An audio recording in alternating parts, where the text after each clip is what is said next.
Oppa Gundam style, everybody. Nope. Not it. That wasn't That one's not it. That wasn't it.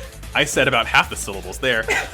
Oppa Gundam style, everyone. Welcome to Wow Cool Robot, a Gundam podcast, a Gundam show.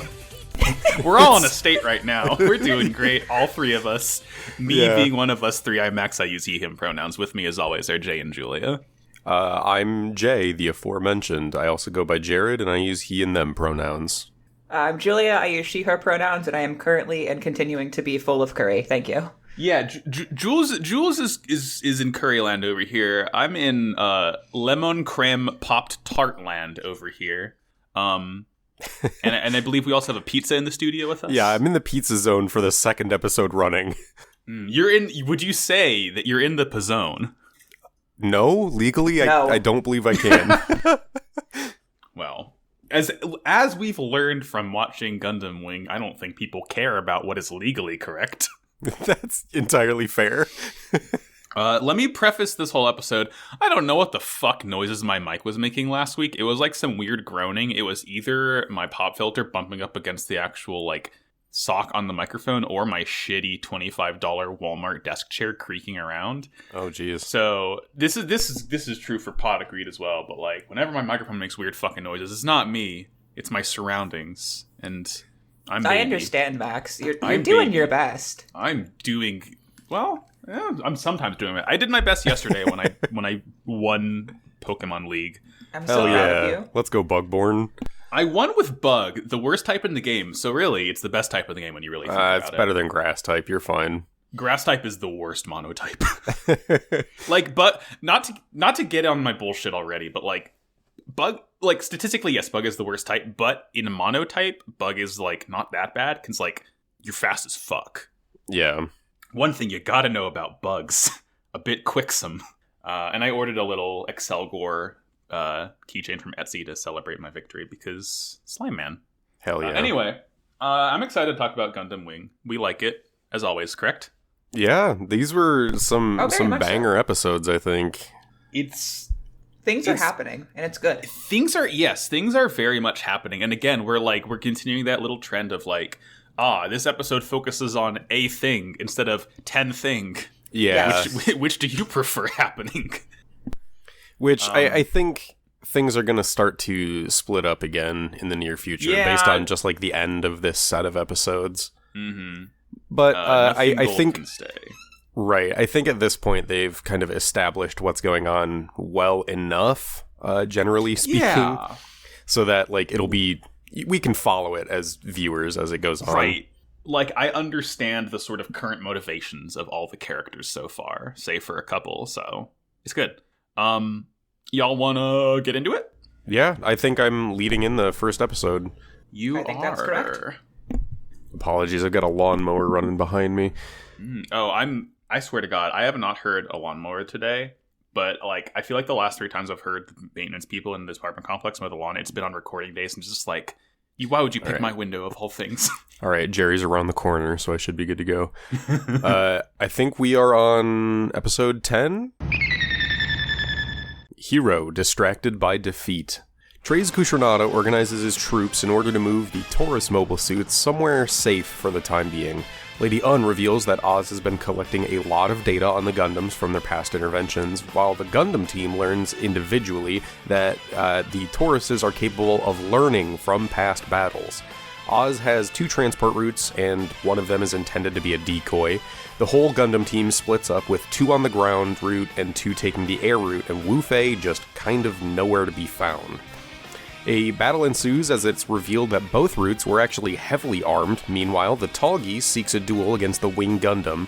Lady Un has a backup plan and uses the colonies as hostages to force the Gundams to surrender, though only one pilot fully ceases his actions and actually exits his cockpit and attempts to destroy his Gundam and himself in the process. I'm marking off another slot on my Gundam Wing Gundam's trope bingo card in that learning computer check. Yeah, it is another kind of common trope, but I think it develops into something kind of interesting in this. We've already got it twice now, right? Where that was like the main thing they were talking about with the tall geese initially. Right, Where it can yeah. learn and kind of ignore the pilot. But now it's saying that the Tauruses are kind of set up in the same way. Yeah. And this is also the third time Hero has tried to just absolutely annihilate himself. And, like... That's my son. I'm gonna say it worked with a big asterisk, because it didn't really work, but it kind of worked. I'll get to it when we get to it. Actually, no, I'm just gonna say it didn't work. Never mind. It didn't work. Anyway, it didn't work is the thing. Work. My name is Hiro Yui, and God won't let me die. He just wants to so badly. So this episode starts out, we see Trey's landing in some sort of, like, big estate base. You know, we see mobile suits all around. It's a really he cool, sees the like, tall castle. Geese. Yeah, I thought he was landing in his own sort of, like, compound at first, but, like, this seems military to me. Is it not the Saint Kingdom I don't castle? think so. Like, unless this is a different part of it, because, like, the whole base was surrounded by cliffs, and, like, this seems to be pretty, like, you're right. open, Yeah, that was hilly cliffs terrain. and water. It is a different place. It's just yet another castle that Trey's has. Yeah, he can't fucking keep track of these things anymore. He has so many. He sees a tall geese, and he says, damn, that geese sure can tall. Fuck. And, like, you can tell, like, this thing is, like, measurably taller than all the other suits around it. Massive. It's interesting. This is the first part of this episode where it's fairly obvious Lady Un has some shit she's thinking about. She's on Zex one and this Noin. episode, huh? She does not fucking care for these two, huh? Yeah, really. There's a point where Trey's says, like, Zex is, like, the only person capable of piloting the tall geese. And Lady Un is like, that's gonna give him an ego. Like, you can't say that. He's gonna, like, become a problem. It's Have also you met like, Zex before? It's also true. Yeah, and it's also measurably he has true, an ego, but whatever. I've seen two people pilot the tall geese, and one of those has survived piloting the tall geese. Yeah. He also has a cool black cape, Zex does, which is, like, I guess is, like, his fancy lad clothes, and that he won't change his actual red uniform because we have to know he's a Char clone, but he can put on a cool black cape and look a little bit emo in the process, so I like Yeah. It's very fun. Noin is here as well. And, like, they're meeting, and Trey's thanks Zex and Noin for their service, and Un is like, oh, how dare Trey's Sama thank these meaningless soldiers? Like, they Also, thanking how him. dare they accept the thanks? She's just, like, really on one. Like, I like her. rough. She's a girl boss, but also she's insane. No, like I said earlier, this is very much girl boss derogatory hours. Right. This is not the girl. This is not the. I mean, she's stannable, but this is like a different variant. This is a different varietal of girl boss than we see in the likes of Haman Karn. Just wait. Can't fucking wait. Zex and Trey's, I think it's Trey's tells Lady Un to, like, go brief the troops on, you know, whatever their upcoming mission is, and Zex and Noin are about to go with, and Trey's actually stops them. He's like, Zex, I want to speak to you privately, and Lady Un is pissed, and she immediately takes that out on Noin, being like, hurry it up, move along, like. Yeah, she, like, pulls a rank, which I think that is correct that she is higher ranked, but she's a real shit about it. Yeah. Lady Un is a colonel right now, I believe. Gotcha. I couldn't tell you what Noin is, but she's not that high ranked. She's not a I don't think she's a lieutenant, because Zex is. Who knows? I'm not sure. All these terms are made up to me, anyways. Whatever. Yeah, these Military's guys, fake. Their ranks should just be the number that they're named after. You're so right. Name Un rank 1. Got it in one. So in their conversation, in their private meeting, Trey's kind of applauds Zex's, like, commitment to his role, and Zex specifically says he wants to continue fighting under Trey's. And Trey's is, like, kind of understanding of that. He's like, okay, you have some battles to fight, I get that. But then Trey's is also like, yeah, I think you specifically should try to go after the Gundams. Like, the Wing Gundam kind of did you dirty, and I think you deserve the chance to prove yourself back, like, into his good graces, I guess. Did any of y'all catch Zex, like, he's like, oh, Lightning Baron, or should I say Lightning Count? Did any of y'all catch what Zex says his actual title is? I don't think so. The guy that kills gets his men killed or something. Yeah, he says, my real title is Killer of My Own Men. It's like, all right, shit, dude, calm down. Bud. Like, Otto did that himself. That wasn't on you, man. And then that was a choice. Treize also asks Zex if he's ever going to remove his mask. Zex says he wears it as a symbol of his revenge and that he still kind of has a duty to do, so he's going to keep it on for the time being. But Treize does call him Miliardo Peacecraft and says he looks forward to the day he can take off his mask. And I am saying out loud, gay, homosexual, gay. Like, he wants to see his boyfriend's face. Let him Let me see them live. baby blues. yeah, he wants to see them beautiful blue eyes. Also, Zex is super not cool with being called that name. Yeah, no, he hates it. a bit. Look, if someone wants to, if someone And like says Mood, they're, if somebody dead names me, I'm not. yeah, thank psyched you, about thank it you, either. thank you, Julia. It's not a fucking cool thing. Strike one against my current favorite character of the show. Fuck. Oopsie. Um, Wait, that's strike one? Oh god. look, Julia, you know my bar is very low. This is true. So we cut to Lady Un giving a presentation on their upcoming military operation. She talks about Taurus suits. They're being fitted with these new mobility systems, and in order to do so, they need to be transferred to Siberia. And she talks about how, you know, these fucking Gundams, we can't get rid of these things. We have weak security. They're gonna attack us. So what we're gonna do is we're gonna have a train going, and we're gonna have a plane going, and hopefully they can split the Gundams up by having two convoys going at once. Zex mentions that, it's good that we're going through Siberia. You know, it's an Oz base. We own this territory. There's going to be more security. And Un says, actually, I think it would be good if the Gundams attacked us. We can get rid of them once and for all. She talks some mad shit here too. Like, she says the only reason they've lost soldiers is because people are being slow and lazy collecting data. Like, straight up calling out Noin and Zex. Rude. But she is very confident that she's going to be the one that destroys them. There is this little moment we get where once Lady Un launches into her plan and the details of it, where she talks about how they're going to be fitted with these mobility suits, like Max said, and transported. And as she's revealing that plan about the two transports, we cut to Hiro getting a mission report. And it starts out as just text, but it ends up being a video message directly from Dr. J. Dr. J! And it's nice to see him again for a moment here. I miss this freak. He's just clamping on video. It's fun. But it Max turns out Stavro that this is where we get the information specifically that Hiro is being told by Dr. J that the Tauruses have this capability that was kind of baked into the Tall Geese, like this battle data collection sort of thing. And one of the things Dr. J says is, if the Taurus's command to kill overrides the pilot, the consequences could be significant. Really implying kind of something that Zex thought about, where he is like, oh, the Tall Geese could ignore the pilot and work exceedingly well without that human limitation. And so they realize how important that threat is of this potentially automated battle system, which is kind of a big deal. Yeah, I'm real quick. I'm studying up for the upcoming midterm. And I forget this. What is the weak point of the mobile suit again? Oh, it's the pilot. Okay, all right, cool. I'm sure that's not important. It won't be important later on. No, it's fine. So and Lady Un is talking to the troops on what the best way. She's doing the fucking that one bit from Justice League where Batman has those files on how to kill each Justice League member. Yeah. Yes. And she's like, Unit 01, which is Wing, take its fucking wings out and just do attrition on it. 02, she doesn't even say how to destroy 02, which is Death Scythe. She's just I don't know, the thing's stealthy in close combat. Anyway, 03, make it use its ammo up, because that's heavy arms. I don't even think she mentions 04 at all. And then 05, she's like, don't fight this one. Just shoot it from distance. Will suck. You will lose. It will kill you. She specifically Watch out mentions for the flamethrower. Yeah, exactly. Watch out for the firepower in its left arm. This is very good. I mean, firepower is a bit misleading. It is literally powerful fire.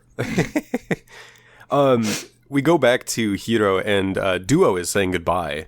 He says he has a bad feeling about it, but Duo is the first person that we see who says, because he's the only one directly interacting with another pilot in these moments, but he says he thinks they should split up because there are two transport routes, and he specifically says the line, well, we'll die if we don't have a plan of our own. And then it cuts back, I think, to Lady Un saying, the Gundams do not excel in organized battle. Yeah. She's not wrong. She's not wrong. Well, because if you think about it, at this point, they are just like 5 kids just kind of stumbling around in the dark. Yeah, they're Like, just we have fucking Hero babies. and Duo sort of working together, and we have Katra and Troa sort of working together, but that's kind of it. But they don't strategize. They just say, No. "Hey, let's both try and kill this thing at the same time together." It's like that's not strategy. That's just teen violence. Angst. Really. Noin, and at this point, Lady Un orders Zex to take out Wing or 01 with a Tallgeese 1-on-1. Noin, of course, balks and wants to help him out, but Un orders her to go. She wants her basically completely out of the way. She wants her to go clean up the Ares around Victoria. And Zex is like, yeah, I mean, honestly, do that because that'll still be giving me backup and still helping me. You know, you'll still be like helping out the cause that way. And of course, that's like Noin's like, okay, anything for you, Zex. I love you. Yeah. I mean, it seems like Zex is happy that she's not going to be in combat as well. Like, he does seem actually worried about her well-being, and having her at the headquarters means she's not going to be in the line of fire against something he has seen just annihilate suits left and right. Against an unkillable boy. Yeah. Yeah, and like the track record for the Ares suits against the specifically Wing, not great so far. So I think that's a fair assessment on Zex's part. Yeah, at this point, the only thing that has destroyed the Gundam Wing is, let me check my notes, the Gundam Wing. Hiro Yui. Oh, well, look at that. It's himself. It's an own goal. And then we get 3 quick vignettes. We get Troa analyzing his mission data, saying he's going to take the air route. Katra is organizing the Magwanac Corps, and he says that they will take the ground route. The plan is specifically for Katra to get information on whether his route is fake or not and relay that to the other pilots. And then Wu Fei is just kind of talking to Nataku, his Gundam, and he asks it to denounce him because he lost a fight to Treize. It's like, buddy, Wu Fei is on some like can't talk to you. real I'm useless bad brain, and Buddy needs to get his shit figured out at this point. Let's here we go. No, this is what we do. Chang Wu Fei is gonna go hang out in Evangelion land. Let's bring Asuka over here. Boom, problem solved. Oh my god. No, that's a child that would commit so many worse war crimes. Well, we have to take out Asuka. Okay, to be fair, swapping Wu Fei for Asuka is a lose-lose situation because we get rid of the misogyny, but we get teen girl boss murder machine. I mean, I'm down for it. Yeah, no, yeah. What are you trying to dissuade me? That sounds rad as hell. All right, hang on. What were the, let's see. Did you mention that Relina is sad because Hero and Duo have transferred away out of her new school? No, that was the next beat. Okay. Yeah, Relina is sad because Hero and Duo have transferred out of her new school. And all the girls are like, oh, they're gone. And Relina's like, they must be out on a battle, but I have my own battle to fight now, too. Yeah, she says some weird again, shit. We get like the through line of her wanting to be strong for Hero, even though he doesn't really give a shit about her. Yeah.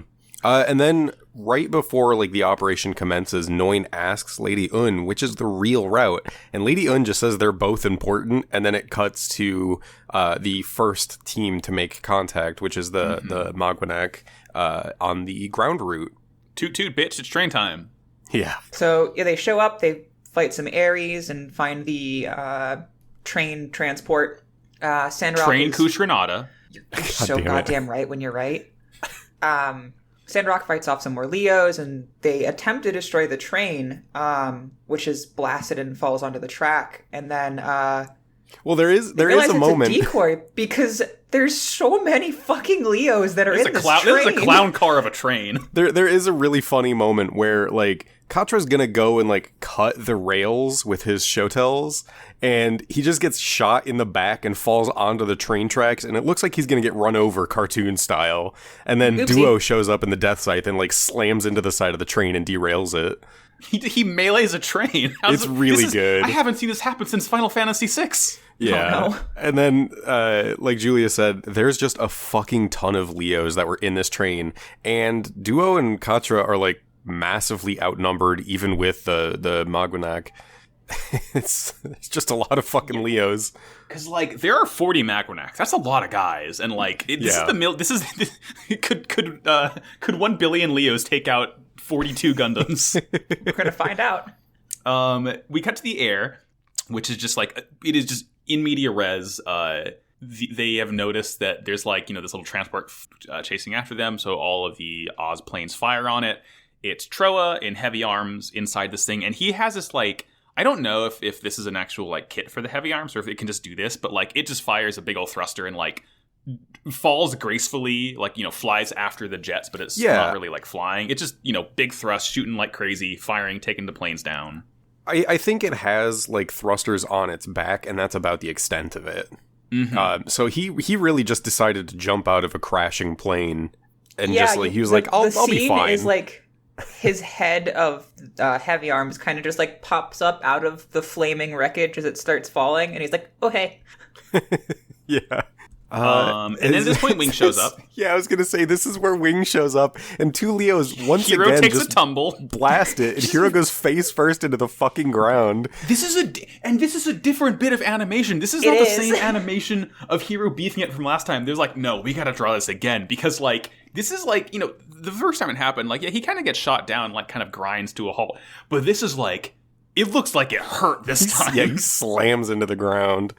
And once the wing is noted on the battlefield, that information gets relayed to Zex. He goes to intercept the wing, and he does this insane close quarters stunt where he flies full speed at the wing Gundam within inches of this thing, and then just, like, directly 90-degree turn shoots straight up into the air and rains gunfire down on Hero. So cool. So sick.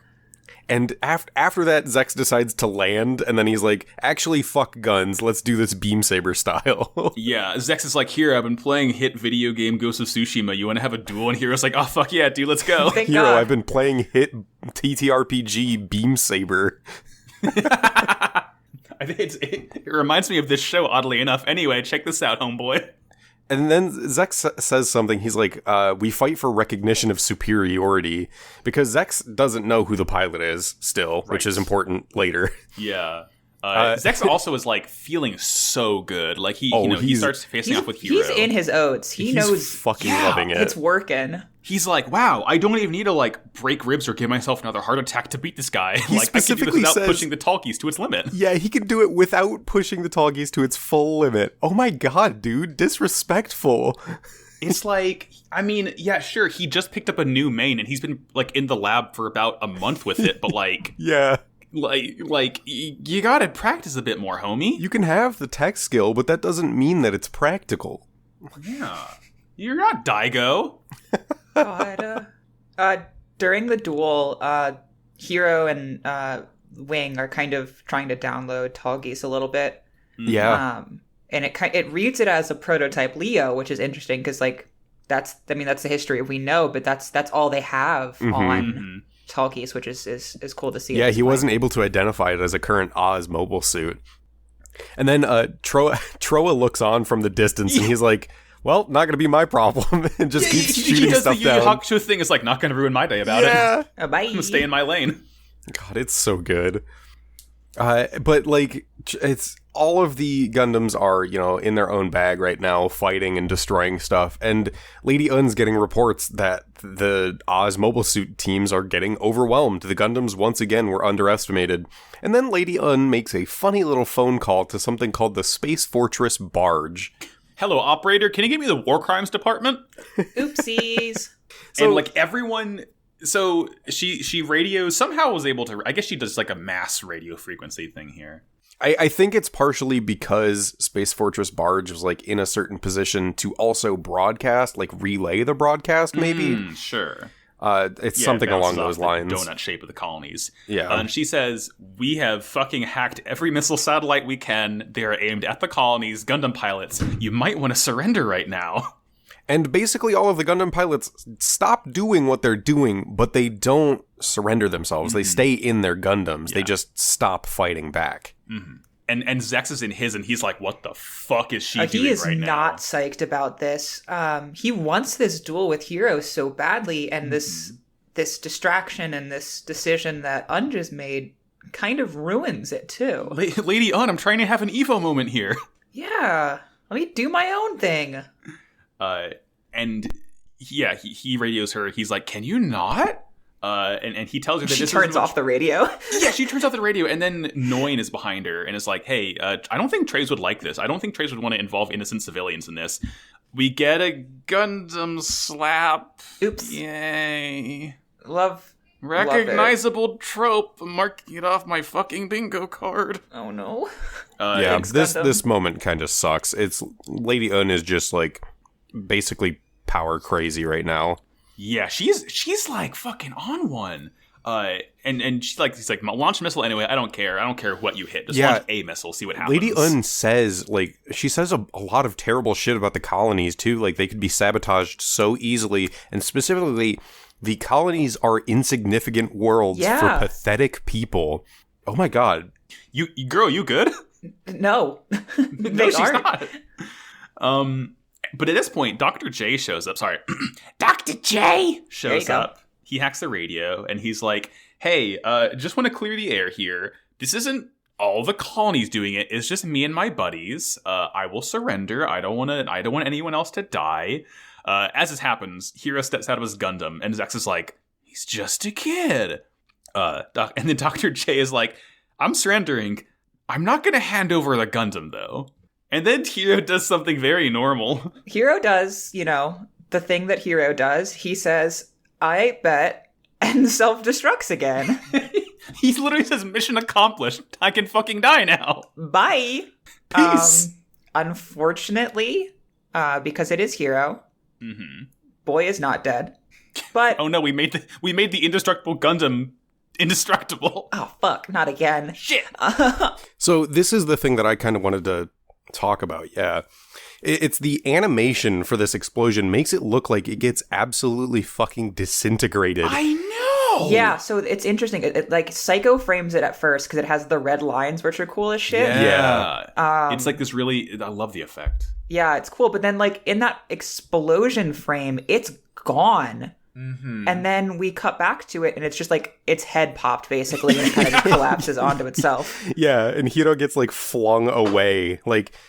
He's like screaming in pain still, like somehow conscious. You see the blood pooling behind his head, it's and he has blank eyes. Like Jesus. Yeah, so it's without a head, a left arm and left leg. I think the Gundam wing hits the ground. Yeah, it kind of teeters and then collapses. It's but a flesh wound, and I don't think it's super significant in the way that like Last Shooting is, but it's definitely trying to like mimic that.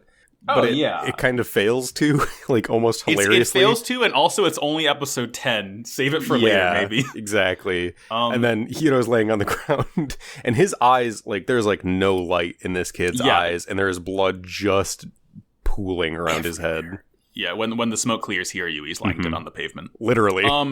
And then the next scene, I kind of had to pause and, like, take a couple deep breaths. Is Katra a new type? No. He's struggling a little bit. So... What's the deal? He's, like, the most extreme empath, I would say. Yeah. I think he's in physical pain because of the things that are happening. He clutches his heart as he hears, like, the thoughts of Zex and Noin and Un's, like, oh shit, did the guy kill himself? He's like, oof, ow. He does the stock image of, like, the dude in the red turtleneck clutching his heart. It really is kind of bizarre, but I think it goes to show just, like... how strongly characterized Katra is that he saw someone fighting for the same goal he was fighting for, cornered, and they chose to kill themselves, essentially. And it's supposed to be kind of this impactful moment, but it comes across very awkward and weird. Good job, Gundam. Yeah, I mean, look... You say it's like this characterization moment, but to me, it's A, extremely funny that Katra is just a literal, actual empath, and B, he's a new type. Come on, he's a new type in my head. I mean, believe what you want to believe. Yeah, I'm the author of my own world. Max is now headcanon this. That's right, death of the author. It's mine now. All cool robot canon is that Katra's a new type. Troa grabs Hiro's body with heavy arms, and radios Katra and is like, "Hey, we gotta fucking go." Now. And all the Gundams fly off, and even like before Troa there's a flies little mini off, thing there. Yes, Zex wants them to go. He's like, "Get out, retreat." Yes. Like, this is no longer the thing that I wanted. Yeah. He specifically says, "I'm not going to fight you like this." Yeah, it wouldn't be an honorable victory for him, and so he's like, "I don't want to win like this." Yeah. Yeah. Especially now that he knows that they're probably all kids. Oh my god. Yeah. He's like, I have to do something troubling about the situation I find myself in. Please leave. We cut to the control room where Un and Noin are, and Noin tells Un that she has a call from Trez, and like she tries to grab it, and like Lady Un grabs her hand and or like blocks it, and and she's like, he tells you to be more graceful about everything. Elegant lady. Yeah, we get this really good shot of like Noin narrowing her eyes, being like, it's such you a need to be slow-mo, more too. graceful, Lady Un. It's a good moment. It's posed as if it's like this really big like pivotal mic drop, and I think what it's meant to be, at least for the sub, is that she's basically like emulating Trace's way of speaking towards her, because she just calls her lady, like how Trace does. Okay. So instead of like her rank. Right. So it's like, Noin is being like, I'm Trace, and I'm telling you that you suck shit. And Un does not care for this one bit. It's a good moment of Noin getting back at her for getting slapped earlier. And to be fair, she deserves it too. Oh, yeah. Right, yeah. Girl boss derogatory versus girl boss positive. And I believe the episode ends with a to be continued of Troa driving away with heavy arms on the back of his transport truck with Hiro still Trouk. in its hand. With Hiro still in its hands. That's going to be a fun word to type out. I said Trouk, yes. Okay, cool. You want to give us the next episode summary, please, Julia, my friend? Sure. Episode 11. The Whereabouts of Happiness.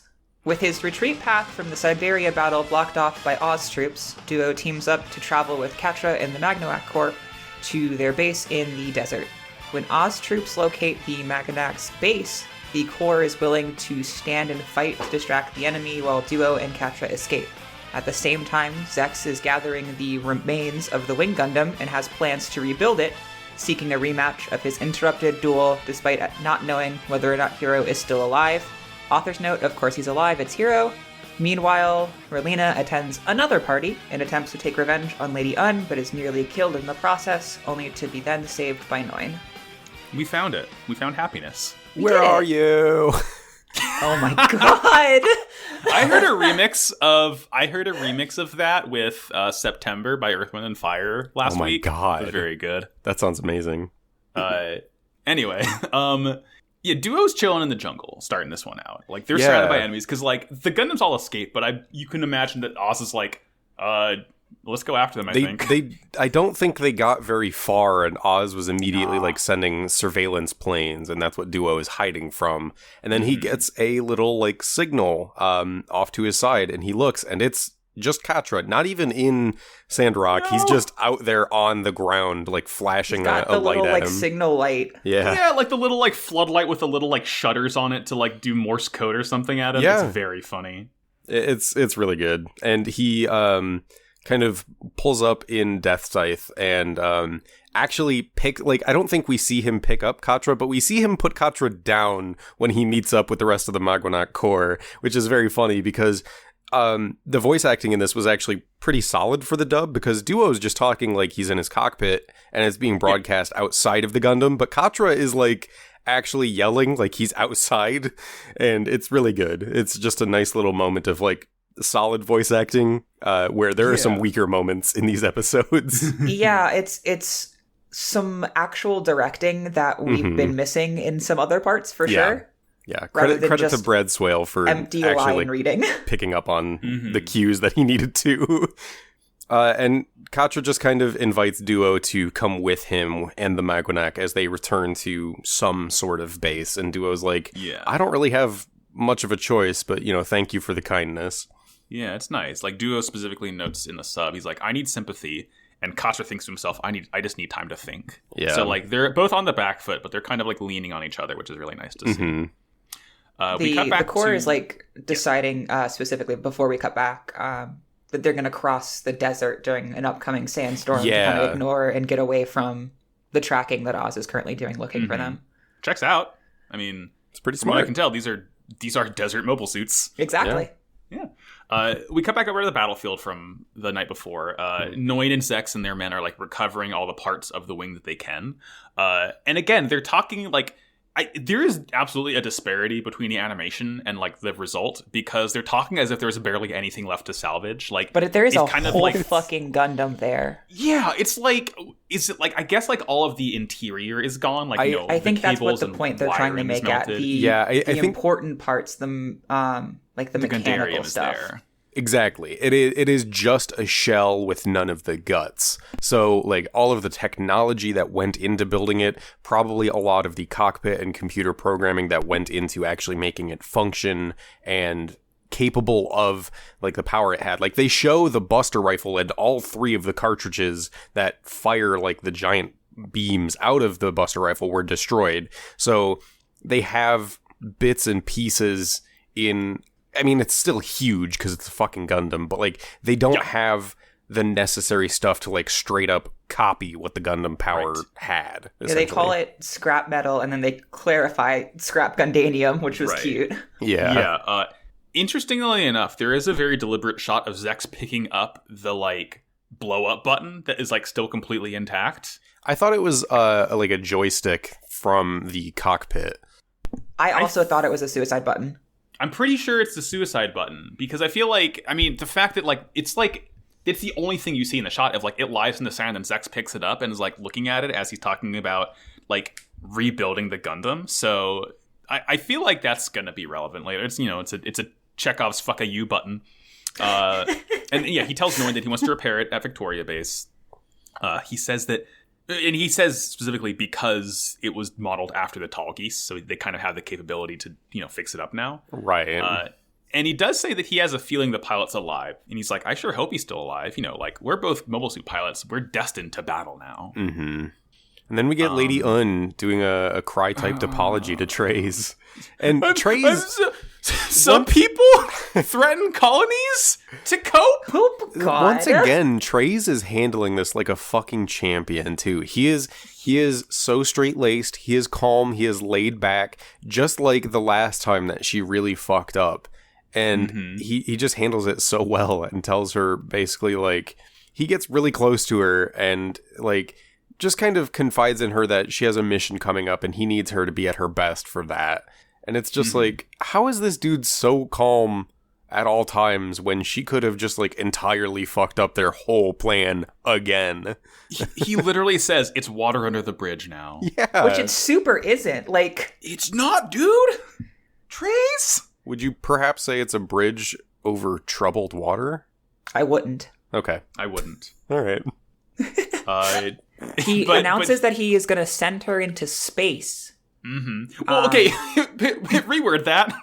Well, she's gonna go to space, and he is telling her to do that. He is not launching her into space, I guess. He's picking her up and throwing her.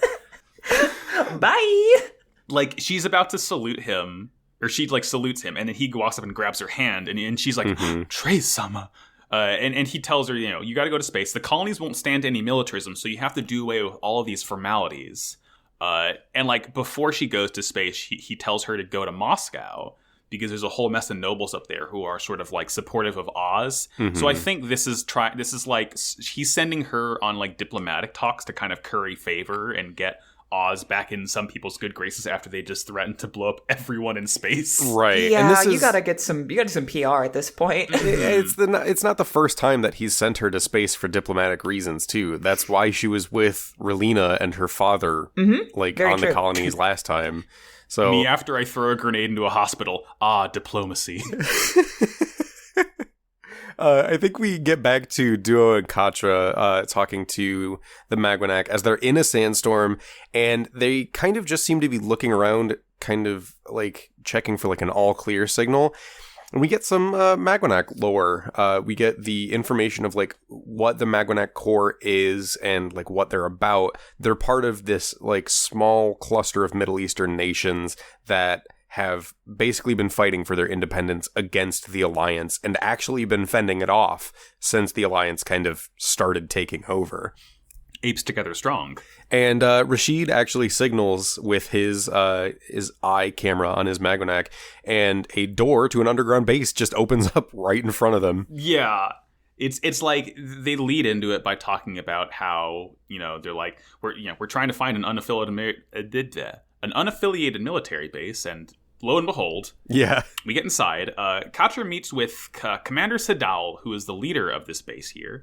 And he's also the leader of all the Magwanacs. So it's like we're finally getting to where all the Magwanacs are from, which is nice.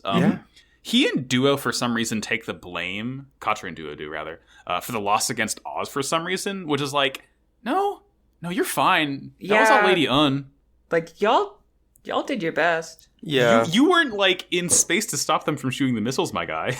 Yeah. I think... Yeah, I'm not sure what else you could have done. I forgot what I was going to say. Oopsie. I believe then Rashid and one of the other members of the Magwanac offer to...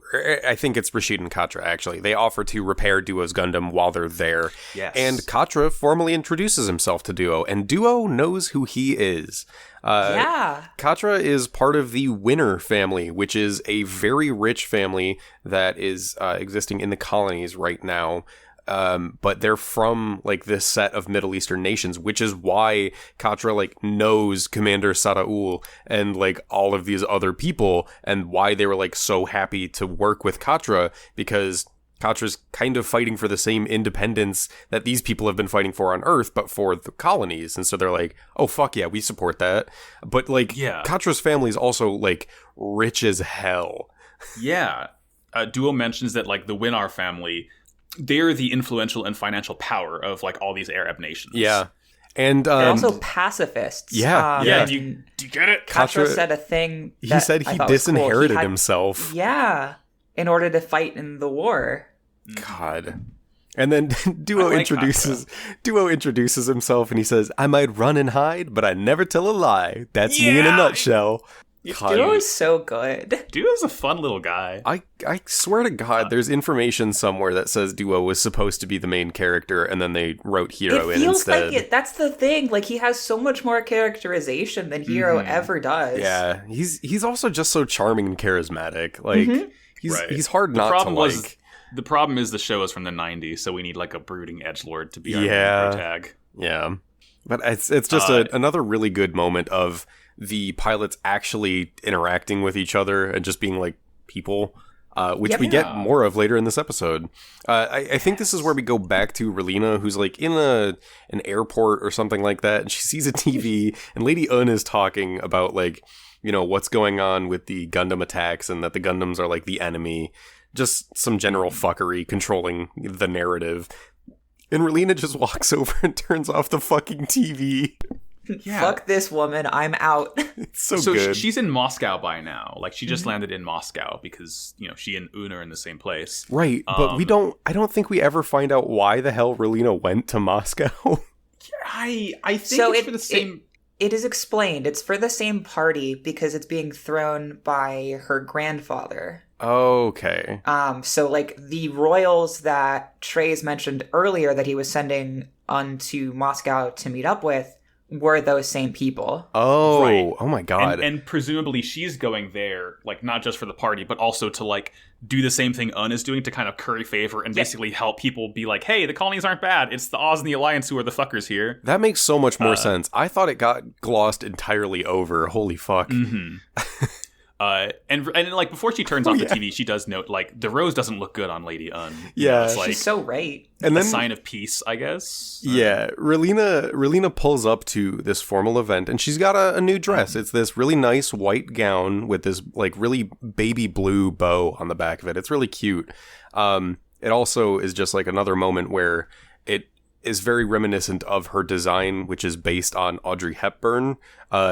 It's just a good moment of, like, her looking like the character that inspired her, the person that inspired her. But she walks up to the door, and the doorman's like, do you have an invitation? And she just says no, and tries to walk in anyways. I love it. She stopped again, then her grandpa shows up and is like, oh. Though so this did he call her by her mother's name at first? That's what I was wondering, because he calls her Katrina first. Yep. And then recognizes her as Relina and invites her to come in with him. And the doorman's like, sorry, Marquis Wayridge, I didn't realize she was with you. Yeah. I looked it up. Katrina Peacecraft is her grandmother. Okay, that makes sense. So it's a frozen teardrop thing, so we're not going to really cover that. Yeah, that does, in fact, not surprise me. But yeah, I guess that makes sense then, because she's, the spitting image of her grandmother. And so God, this show does so much that it just doesn't fucking explain, huh? No. We gotta have more time for war crimes. More time for war crimes party. and recycled footage.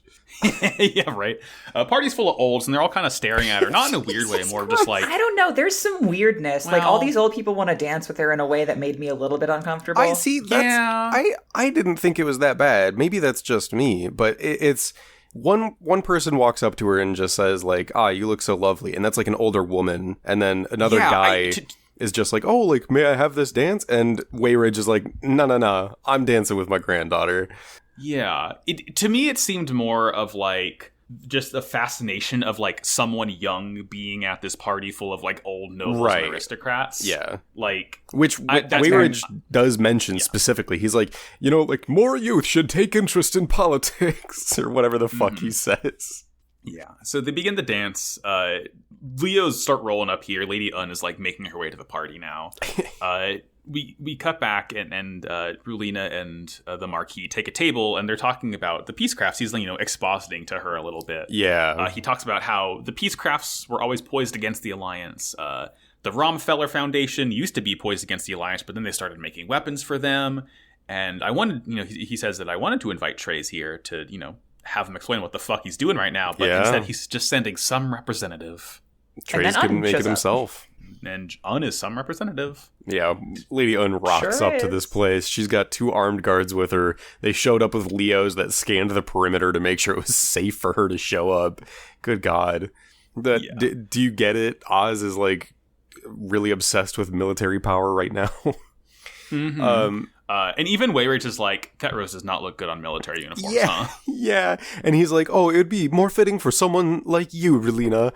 And Relina, like, as Lady Un walks up, introduces herself to Marquis Wayridge, somehow doesn't notice Relina at first. Yeah. And then Relina is like, or Lady Un's like, oh, Relina Dorlin, what are you doing here? And she turns to her grandfather and she's like, no, Grandpa, I don't want that rose. I think I'd look better covered in the blood of Oz. And then pulls out a fucking gun.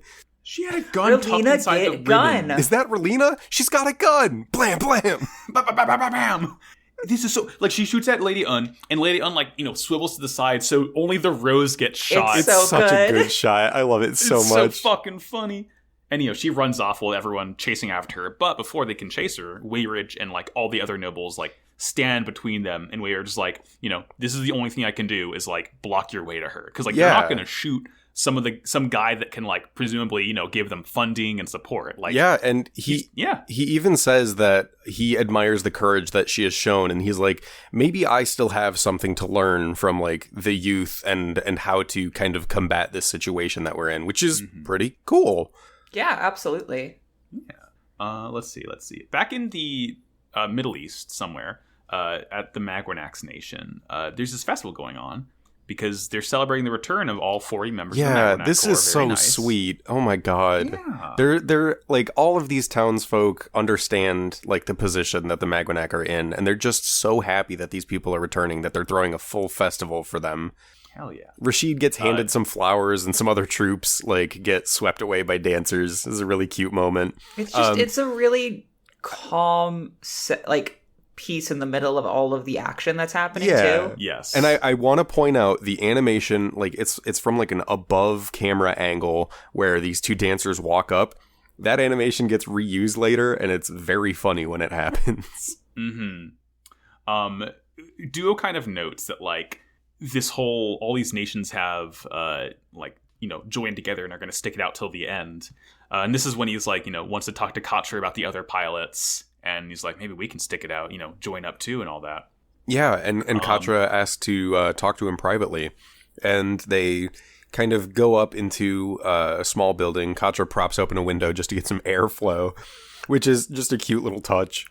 And they start breaking it down, sharing, like, exactly how their mission is the same, even down to, like, the, like, mantra they were taught, where it was like, basically nothing else matters, we need to destroy Oz.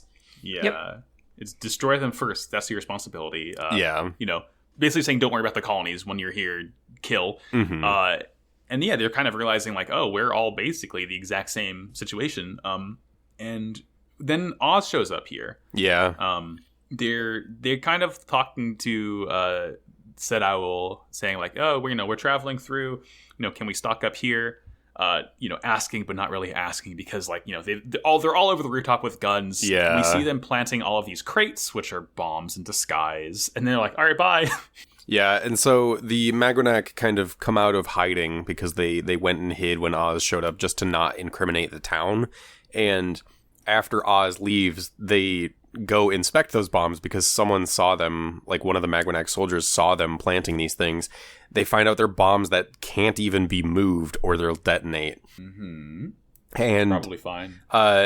Duo is like, well, if they're on a timer, maybe we can just chuck them and get rid of them. They're like, no, we can't move them. And so the Magonaks kind of resolve that they need to flee the place. And they're like, Oz was playing dumb, just asking for supplies. And they're planning to flush out the Magonak and the Gundams. Like somehow they managed to track them down. We get they this. Kind of realize that the bombs are going to go off at midnight. Yeah, so, that's like their time limit here. Yeah, and then we go underground, and Rashid is kind of addressing like everyone in the town. Yeah, the Corps like decides that they're willing to fight while the civilians escape and the Gundams are kind of squirreled out of town. Because the whole deal is like the Gundams can't fight. They can't fight right now. They're busted to hell. Yeah, they're heroes. We're going to do everything we can to help them. Yeah, Rashid says the Gundams are heroes that will one day save the planet. It's so cool. It's nice. It's good. And then the thing is, it's just nice. We get a shot of this town. It's nighttime now. We see this town off in the distance, and bombs just start going off. And there's the Oz troops are like, cool, this is working. And I believe one of the underground entrances opens up, and the Magonak send out these sick Magonak hover troops. Yes. And this is where we actually learned the name of those gun tank type Oz suits. They're called the Tragos suits. Yeah. They have Finally two different types. They have like hover tank types, which is the ones that I think we've seen probably the most, but they do have standard mobile suits that are more like Leo's, where they're like bipedal and can walk around. Yeah, they're just big chungies. Yeah. But I like these things. These things are really sick looking. They're really sick, and they have like this really like unique like pinkish purplish color to them. But they start fighting back as the Magonak enter the fray from this one like point. But there are multiple exits, and the Magonak use it to position themselves strategically, and one of the openings also locates the Oz mobile suit carriers. Yeah. It's like the Magonaks are just completely kicking ass right now. They're beating ass. It's really cool. Yeah. So they notice one of the carriers, and they kind of like, make their way there, and they essentially blow up all but one of the carriers so that Duo and Katra can escape on it. As they're loading the Gundams up, Duo's like acting all ashamed because he can't fight. Yeah. And then, as stated, the dancing girls show up now with the flowers. Yeah. And then they turn around to go off screen, but they don't make it off screen before their like animation cells just disappear. Oh, I super missed that. It's really funny. It was like definitely just a little oversight, but they showed up and definitely like when they turned to walk away, they finished the animation of turning around, and then they're just gone from the screen. Oopsies. God. Anyway, it's nice, and they give two, and Duo like yells to Katra. He's like, "Hey, I got flowers for you, buddy." I got flowers for you. Yeah, it's sweet. It's cute. Katra and Duo kind of head on out, while the Magnavox are still kind of fighting off the remaining troops. Duo, like Max was saying earlier, is real down about it, but asks Katra to make a U-turn in the carrier before they leave. And ends up what he ends up doing, because obviously they can't fight, but he can still shoot. So he opens up the transport bay of the carrier and fires off a couple rounds from his giant cannon as they fly around, from the beam cannon, rather.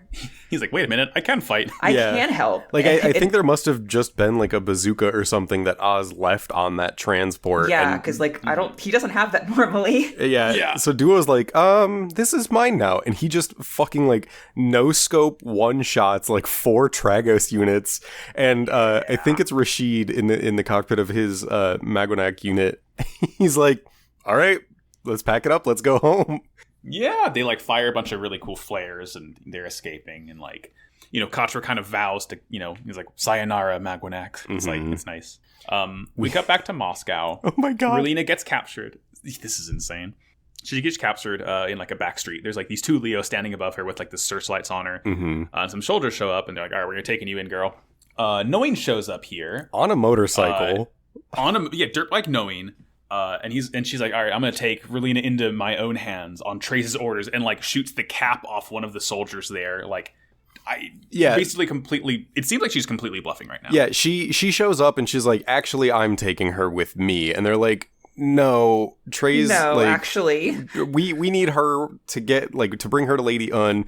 And Noin shoots this dude's hat off and she's like, Trace himself sent me to get this girl and bring her into my custody. And these dudes are like, oh fuck, Trace said so, okay, and then they fuck off. And then they're like, sorry, we fucked up so bad. Relina is alone with Noin at this point. They're still on the streets of Moscow. Relina levels a gun at Noin, accusing her of being a part of Oz, and Noin just casually aims at the ground at the hat she shot off and just shoots off the little metal Oz emblem from the hat. It's and just so says, good. I'm here to help. Yeah, it's really, she's like, she knows that she's really in a peacecraft. It's like, this is very much a Zex thing, for sure. Oh yeah, Noin is definitely doing something on her own accord here. She is fully bluffing. Girl boss. It's a good moment. It's sick as fuck. It's a good way to end the episode too. Yeah, and that's episode, as stated. Now for the third one. This is episode 12. Bewildered Warriors. Hiro wakes up 1 month after detonation.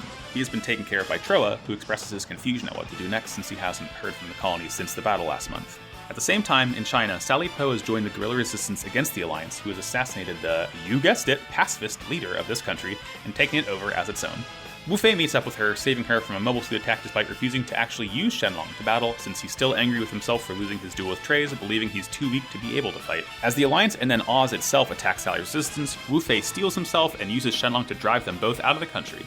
After the battle, Sally tells Wu Fei that his heart is his strength, and he goes on his way. Finally, back at the circus, Troa leaves and takes his Gundam to plan one final showstopper for the circus's next performance at an Oz base. I know we're talking another Wu Fei episode. I know we're talking about episode 12 right now, but I'm so excited for episode 13. Oh, you only got to wait a week. I know. I believe in us. We can do it. Anyways, we do get a Wu Fei episode. It's interesting, it's like genuinely, nice. Yeah. He needs it. He really, really needed some help. It's not bad. Like, Wu Fei seems to be getting a little bit better. Right. He is. I think this was super necessary. Yes. Even before his "I'm so weak I can't fight" current situation, the dude was kind of a dick. This is some necessary growth for the boy. This is a bit better. So before we dig in, I want to point out that I think this and the previous episode didn't have the typical intro narration. They were just the quick recaps, the episode title, and it was right into the action. Yeah, it was like previously on. Yeah. Kind of psyched about. It's it keeps you in it more. Yeah. Especially if you're watching episode after episode. This one was a quick recap, and then it immediately cuts to Hiro waking up, and he sees someone else in the room with him. He looks over and sees Relina, but the vision kind of blurs, and we realize that it's Catherine. Yeah, it's Knife Girl. Knife Wife. It's Knife Wife. We learn that obviously, Troa saved him. She goes to make her famous soup. It's another Gundam reference. It's soup more time of the podcast itself. And Troa kind of explains to Hiro, it's been a month since you did your little stunt. And it kind of worked because Oz is only attacking Earth nations. Colonies are not being attacked right now. But Troa just kind of expresses like, confusion, and he feels a little lost because like he hasn't gotten a mission since then. He like can't really do anything against Oz in this state because like no one's ordering him what to do. Quick shouts out to Catherine though, because Troa seems to just bring stray dudes who are deeply, deeply injured or depressed, and Catherine's just like, soup time. Like, here you go. This is normal. This is my dog. This is my dog Troa. He's bringing strays back. Yeah. Troa is just like conflicted about what to do next, and he kind of is venting to Hiro a little bit, and Hiro's like, well, like, you should follow your emotions. And Troa's like, I'm not like you because like my colony didn't entirely decide to send the Gundam here. You know, it was a small portion of people. I was one of them who was like, we need to be fighting back against Oz. And Troa's like, should I like do what you did and just like end it all and get out there and like be done with it? And Hiro's like, let me offer you some advice. I've got one warning. It hurts like hell. And he's just being edgy as shit, and Troa starts laughing. Troa just like laughs at him. It's so funny. And it's the first time we've ever heard Troa laugh. Even Catherine says so.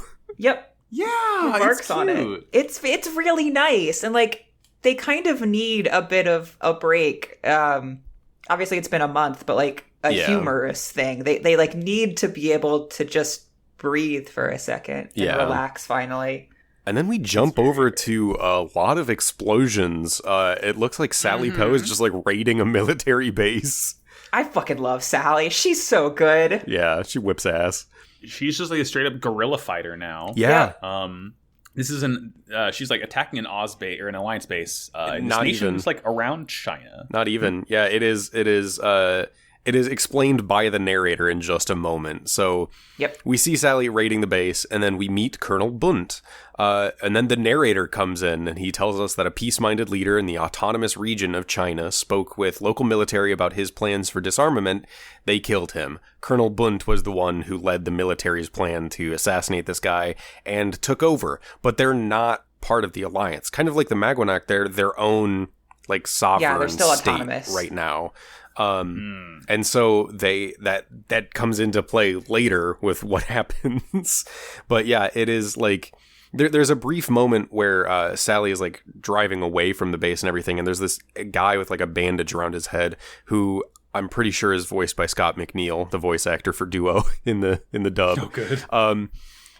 But he's like, you know, it's nice to have you home, Sally, but I'm sorry it has to be like this. And then we get all this like lore dump from the narrator. Yeah, where it's, you know, it just explains like all the stuff that's going on. It's like the Alliance is being assholes, but it's interesting to me. Oh God, my phone just fucking fell. It's interesting to me how this is like you said, like this is sort of autonomous faction of the Alliance almost. Like the Alliance hasn't fully been wiped out by Oz, obviously. To the point where, like... I don't know that this is... It kind of has it at this point. This is not even an autonomous part of Alliance. This is just an autonomous military organization. Yeah, I think like, it's its own, running this country. Chinese military organization. I think it's not actually even a part of the Alliance, right? That's what I'm getting for sure. Okay, that makes a lot more sense then. Yeah, that's why she's fighting, because she's... Okay. Okay, no, all right. I get it now. Cool. We're good. Okay, all right. And then we get that's Sally talking in the back of the truck, and they kind of pull off to like a small area side of the road, and all of the guerrilla warriors are recouping, and some Leos show up. One of them is basically like telling them like, you've got nowhere to go, you've got nowhere to hide. Fun fact, the one that's talking is Brad Swale, also known as Amuro and Katra. These two, him and Scott McNeil do a lot of side character voices in this episode. I mean, if they're in the studio, might as well. It's just very funny because I don't think we see Duo or Katra this episode at all, and so it's just like they got the paycheck still. Like, good for them. Yeah. A Leo is basically like taking aim. It is blown up like one or two of the trucks that they were riding on, and Sally picks up a rocket launcher and just aims it at the Leo, and someone's like, oh, you're not going to be able to do anything with that, and she's like, oh, I'm just planning to take out its main camera. And before she fires, a bunch of gunfire bursts out through the trees behind the guerrilla warfare folks. And it turns out it was Shenlong Gundam. Yeah. And funny enough, that also takes out the main camera of this Leo because the shutter pulls down in front of the eye for it. It's not really doing anything though. Like Shenlong's just kind of standing there, and Wu Fei is saying he doesn't intend to fight. You got to retreat. They don't, obviously. So we just cuts him down. Mm-hmm. Yeah. Yeah, it's funny because Wu Fei's like, I don't plan on attacking you. And then they shoot him some more, and he's like, actually, I'm going to attack you. I'm going to destroy all of you. And it's like one single swipe, he knocks out like the 3 Leos except for one. It like lost a leg, but it manages to fly away. He does a lot of fighting for someone who says he doesn't fight. It's complicated. Don't worry about it. It's complicated. So Sally goes to investigate the Gundam after the Leos have exploded and the one has flown away, and that's when she meets Wu Fei. He's actually like stepping out of his Gundam and kind of like riding this little extending ladder down to the ground. Mm-hmm. He kind of tells her that you shouldn't be fighting. You're the resistance. You're weak. Blah blah blah blah blah.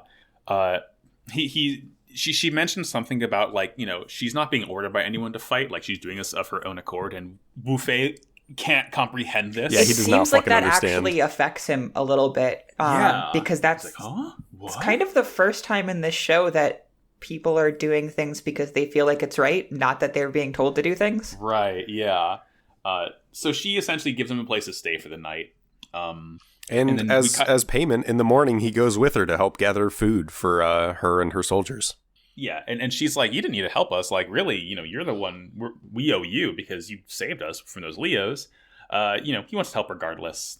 And they're getting food, and they look over in this village, and they see someone's restaurant is being completely trashed by 3 of these military members who basically are like, next time don't ask for us to pay for our meals. Like, you don't need to take payment for us. Like, we're helping protect the country. Yeah, we're the only reason you have this restaurant is that we're protecting it. How dare you trashing the ask place, us to pay for breaking it? The windows. Yeah, very rude. Sally doesn't like this, of course. She starts attacking them, and she kind of gets a good hit on all of them. But then, of course, the tides turn and they knock her down. They're about to basically kill her. They all off their guns out. Yeah, one of them has a gun trained on her back. Mm.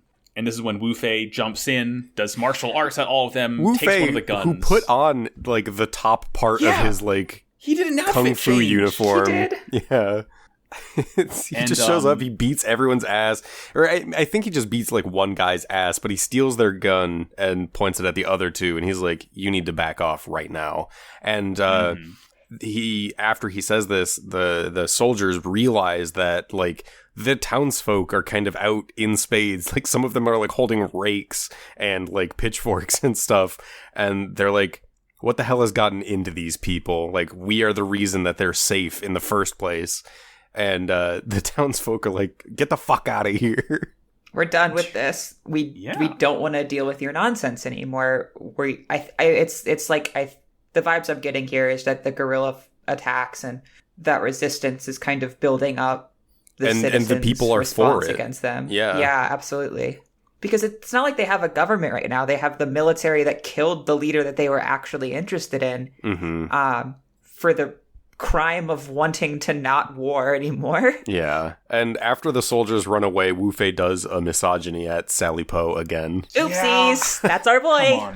Come on, man. I think he can't help himself. He immediately follows it up by saying he's a coward who can only fight those weaker than himself. And then he walks through downtown with Sally and just gets in a random boat on a dock and starts drifting away sadly. I will say that boat has no oars either. He's just floating. Oh yeah, he's just going nowhere. I know. Poor buddy. And it's he just keeps on fucking repeating that he has no right to fight. Yes. And it's get over it. Yeah. Yeah.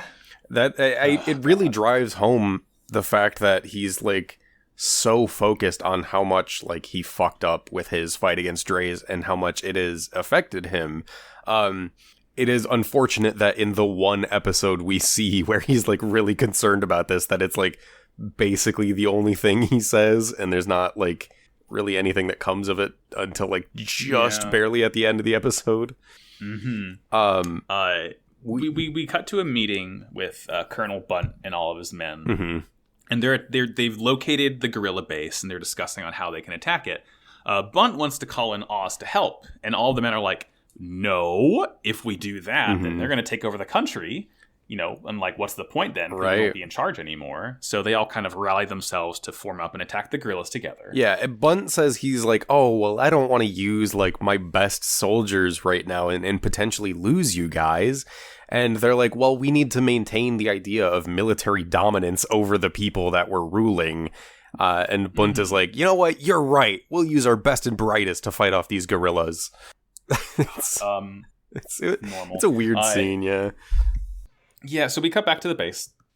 Sally, talks to her men, and one of the guys like, "Hey, where's the kid?" And she's like, "We had a fight," and explains that he's not going to be here.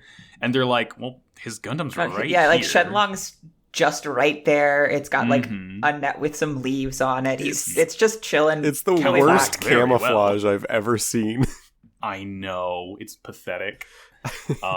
And she kind of explains that like he's not going to fight because he's confused right now. We don't have any time to elaborate because, of course, this is when the base gets attacked. Yep. Just regular ass helicopters show up and start launching missiles and shit. And then also some Leos get dropped in. Right. I actually think that's a really fucking important thing to point out, that they just have helicopters. Yeah, like this is conventional military. Yeah, they are not currently aligned with Oz. They don't have the suits, because that was like the whole point of Oz and the specials, was that increased militarization, that access to the mobile suits and to the tech that they're bringing to the battlefield. So it was cool to see like that's consistent. Yeah. And as a result, the helicopters are also really mobile and manage to spot the Gundam in its really bad camouflage and just start firing on it. But they're very quickly like, oh, this thing's not responding. The pilot might not be in there. So, like, Sally's fighting back. They're doing pretty good. And at this point, though, Ares show up, and everyone's like, huh? What? And we see Nanaki, who is Bunt's, like, second in command. And he's like, hey, what's going on? And Bunt's like, oh, I called Oz in to help. We got to secure the peace of the country. Turns out a lot of my soldiers have been siding with the guerrillas, so they're just going to be taken out in the process. But don't worry, I get to still remain head of state. So, of course, he basically called in Oz to kill all of his traitorous men so he can still remain in power. He did a coup d'etat on the people who helped him do a coup d'etat. Like, Jesus Christ, dude. Never expected. Love it so much, do it twice. All in the name of like self-interest and power grabbing. Absolutely. And Nanaki, his second in command, is blown away by an Oz suit. Yeah. Very sad. I mean, he probably wasn't a good person in the first place because he took over a country like this, but... Yeah, not great, but better. Still don't want to see people die. And then Wu Fei is just kind of like walking in the distance and hears and sees a bunch of explosions and just starts running toward it. Yeah, and he's one of Sally's men gets like something gets blown up and like his entire back is covered in glass shards. And he's bloody. It's that same guy who like welcomed her back home, the guy with the head bandages. And like he is currently covered in tomato soup. Yeah, I don't think he's gonna make it. Wu Fei runs into this guy, and the guy is basically like pleading with him to like basically continue fighting. Like they need someone with his strength on their side. Like if they had the Gundam, if they had the access to the power that he has, they'd be using it to fight for the cause that they believe in. Yeah, absolutely. He dies in Wu Fei's arms. Sally and like another one of the guerrillas show up. They're upset that he's not helping. It's this guy in like a blue knit wool cap who is also voiced by Brad Swale. God.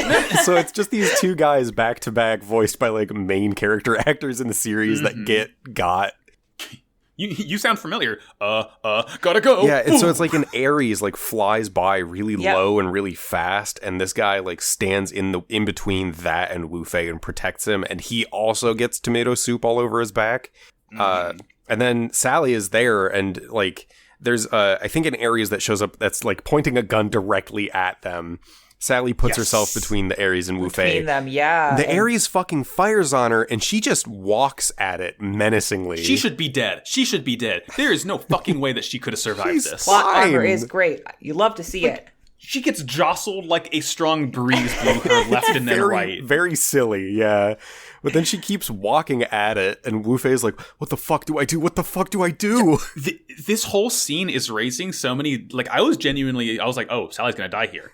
But no, because Wu Fei just, like, picks up one of them, like, quad-barrel rocket launchers and fires at it. Mm-hmm. And then we immediately cut to Shenlong powering back up and Wu Fei running towards it. And he's like, I have no right to pilot you, Nataku, but please lend me some of your power just for now. He's like finally realized that, yes, he does need to fight. Yes, he wants to help protect these people from the things that are currently happening to them. Mm-hmm. And, does he fight? We get, I think, a pretty solid amount of like new animation of just Shenlong going to town on some Ares and Leos. I love very like, satisfying arm weapons. Yeah. So seeing Shenlong jam its like staff into the head of a Leo and then like chucking it through a helicopter is so rad. It's sick as fuck. There's this little moment of animation where Shenlong like launches forward and like its thrusters are lighting everything behind it. I really like the animation on that. The colors of Shenlong and it getting like darkened with the bright light behind it as it like flies toward the camera is very cool. It's really good. Yeah, and Bunt fucking dies. Bunt gets fucking annihilated. He does like the Dragon Ball thing where like it's all white except for like the hatch mark lines of his face as he like burns up. Like he got hit with a fucking spirit bomb or something. And it's the next morning now. Sally's still alive, obviously. And she basically tells him like, yeah, Bunt and Oz are gone, but like the nation still isn't really secure or safe. We still got to keep on fighting. Yeah, she says a lot of stuff about like justice has been a term that's been thrown around by like Oz and the Alliance. And there is a meaning to that word, and it means something significant, like to the people who are fighting for what they believe in, and that Wu Fei basically needs to find something to believe in again. Yeah. Wu Fei says some misogynist shit to her really quickly. He keeps doing that. He's like, sorry, you're a woman, or whatever the fuck he says. My guy, you can't. But like, this is kind of what sticks with him. Right. Because, you know, he's weak, and Sally's like, your heart is your strength. And then he's like, yo, is that why you fight even though you're weak? It's like, fucking... Yeah. Shut up! Come on, man. And then I think Julio was saying we head over to the circus again. The traveling circus. The ringleader is holding kind of like an impromptu meeting, it looks like. He's informing everyone that they have got a new client, and it is a Oz military leader, and they are going to be performing at an Oz base. And he wants to put on a big new spectacle. He wants to do something new that they've never done before. Troa kind of speaks up, which is weird enough that Catherine says, you never talk. What are you doing? He offers to be the one that like figures out what that new thing is, and do it for the circus. Yeah, and because Catherine's like, yeah, Troa never speaks up. Maybe he's actually got something. Like, let him handle this. And the ringleader's like, sure, fucking whatever. What could possibly go wrong? Whatever. It's so funny the way he's talking about it, too, because he's like... He's like, oh, I have something that'll blow their mind. Yeah, it'll be a real blast. It's so fucking cheesy. I love it to death. We see, Troa's basically like, you can stay here and rest and recover. And then Troa's driving away. He pulls up and the ringleader is like looking at the truck and he's like, oh, is that the contraption you've got for the big show? And Troa's like, yes, it is. It'll be my last grandstand show. And like, as he's talking, it cuts from the angle outside of the truck to like a close up on his face. And then we get like a little bit of motivation about Troa's like why he became a Gundam pilot. And then it's just this close up on his face. And then we get a little to be continued in the corner. Yes. Basically the little like, he has a conversation with Hiro beforehand where he basically is like, explaining how, in his colony, most people didn't want to fight, so he had to kind of like follow his emotions. Yeah. And like that's like him basically spurring himself on to do this mission because he's just going off of pure emotion. Yeah, you know? it's him. Like they haven't had anything. Like he mentioned early on, he hasn't had a mission in forever. He doesn't know what to do, and this is him. Like, oh, I know what I have to do. Mm-hmm. It's good. I have to do some clownery. Literally. God. It's good. It's so good. And I'm so excited for episode 13. Can't wait. In the meantime, though, I have a Beyond Toon World for us. Let's get Oh, it. hell yeah. You're going to love this. Trust me. Beyond Toon World! This is actually, appropriately enough, I'm talking about Troa Barton's voice actor. Fuck yeah. I didn't want to, I'm saving Zex's because, we can spend literally an entire podcast episode talking about Dio's voice. Yeah, absolutely. So in the meantime, this week we have Shigeru Nakahara, obviously voice actor for Troa Barton, born January 22nd, 1961 in Kamakura, Kanagawa, Japan.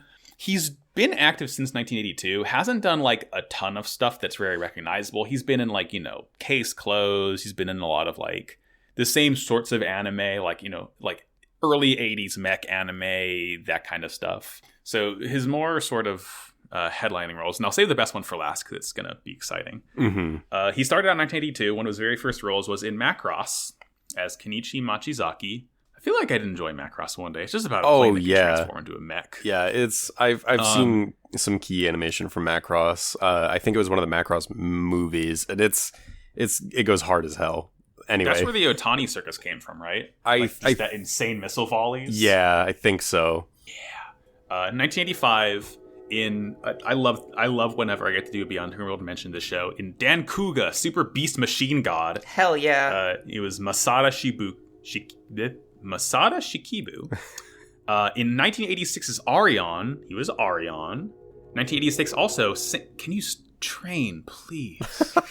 I love that you get this train that you are, a 3-minute walk from our old apartment that I had never once heard. Never heard. It's incredible. I mean, to be fair, if I lean out my balcony, I can see the tracks, so it's way closer to me than it was to you. But I guess there were just enough trees in the way. I think that was it. That's what it was. But God, it's a lot. 1986 in Saint Seiya, he was Peacock Silva, another very weird 80s anime. Hey, Sarah McCostumes, 1988, Legend of the Galactic Heroes. He was Franz Valimut. You know that guy? Probably do. In 1991, hey, Captain Planet. He was Wheeler. He was the redhead kid. Oh my god. Which is really funny. This one's for you, Jay. 1992, a little show called Yu Yu Hakusho. He was Yoko Kurama. He was Yoko Kurama? Uh-huh. Oh my fucking god. That rules. I love to hear it. In 1995, obviously, Gundam Wing, Troa Barton. One of his biggest, most recurring roles, I don't know if y'all are familiar with Sengoku Basara.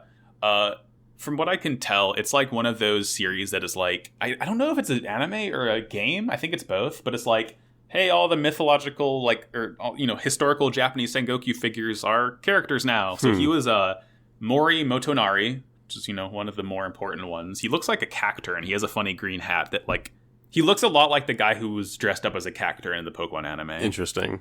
And his biggest role, starting all the way back in, I guess, the late 80s, early 90s, in Dragon Ball, and in Dragon Ball GT, and in Dragon Ball Super, and every piece of Dragon Ball media since his character debuted, Android 17. There oh you my go. fucking god. Uh-huh. That whips ass. It's so good. Oh, that makes so much sense. The winner of the Tournament of Power, Android 17, the most powerful being in the universe. I mean, you're technically not wrong. God. I'm last one standing. Oh my god. Dragon Ball Super is a good show. I don't care what anyone says. I like it. I like to see it. If Dragon Ball Super is a good show, then Gundam Wing is a good show. Well, I'm enjoying Wing so far too. I know my audience. I know who I'm talking to.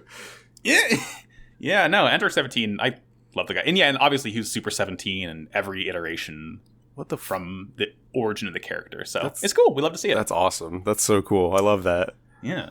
And that's our Beyond Toon World. I don't believe we got a single mention of Operation M. I was just about to mention we got a 0 Operation Meteor count. Probably the first of many that's going to happen. But with the intro narration for episode 10, being the same, like Oz caused Earth to shudder, no mention of Operation Meteor, and the other two didn't have an intro, and the conversation throughout just didn't involve it. So get a rest week, everyone. Yeah, take a chill. Take a bit of a chill.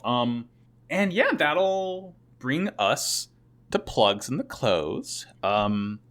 Julia, you go first. Sure. I've been Julia. You can find me on really only Twitter at The Crown Jewels with 2 underscores at the end. That's JULES. And I'm Jared, or Jay. You can find me on Twitter at Pagliacci Proto J. It's my funny, evil prototype clown robot joke. I just thought it up one day and it sounded really good, and I'm going to stick with it. Hire me if you need a voice actor on anything. You can follow request me on Twitter and DM me, and we'll talk it over. I figured I might as well use this to promote myself for that. And that's about it. Find me in the Gundam Discord. Hell yeah. I'm on Twitter at MaxiBajillion. In addition to this show, I have Pod of Greed, the world's #1 and only Yu-Gi-Oh! Podcast sponsored by Kaiba Corp, at Pod of Greed Cast on Twitter. We're near the end of GX. Getting there. It's insane. And I also have a show called Slappers Only, a video game music showdown podcast. We already have released our episode on Ghost of Tsushima, and that's all we talked about in that episode, and we didn't talk about anything else. It is maybe my favorite episode we've recorded so far. Give it a listen. That's at slappersonlypod.com or slappersonlypod on Twitter. This show is at Wow Cool Podcast on Twitter. Discord links in every episode description, as well as the Twitter header. Thank you to Matt GameCube, who runs Noisepace.xyz, a podcast network that all of our shows are on. There's many, many more, including Twink's Awakening, show about Zelda. Can't wait for part 2 on Skyward Sword, because it's a very good game. And I think it's me this week. I think it's you, Jared, my friend. Go ahead and ask. What's that robot of the week? I am torn between 2 things, but I'm going to go with my heart. And I'm going to say XJ9 or Jenny from My Life as a Teenage Robot. Jenny Wakeman! Yep. That's very good. I don't think I know a single person who didn't have a crush on Jenny as a kid. They were all right, too. You're right, and you said it. She's a cute robot. Oh, man. What if there was like I would love My Life as a Teenage Robot video game.